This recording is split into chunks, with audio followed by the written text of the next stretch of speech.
Hello guys, we are Jake Raj Bartolo and Nathaniel Benluan from WMA3B. For this video, we will show you how to install an operating system using a VirtualBox. Click the New button to create a virtual computer. Name your computer and select the type of operating system you want to be installed. Choose the memory size you want to be allocated to your virtual computer. We actually prefer to follow the recommended.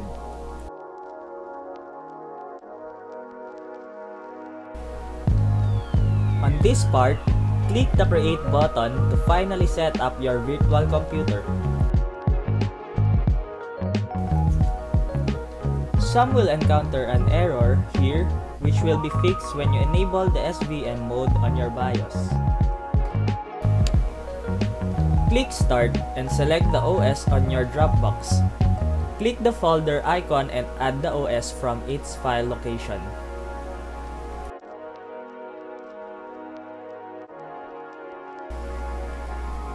Select your language and press Next. Then click Install.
After installing the operating system, it is now time to personalize your computer with your own personal information.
After all this process, you are now able to use your virtual computer with your newly installed operating system.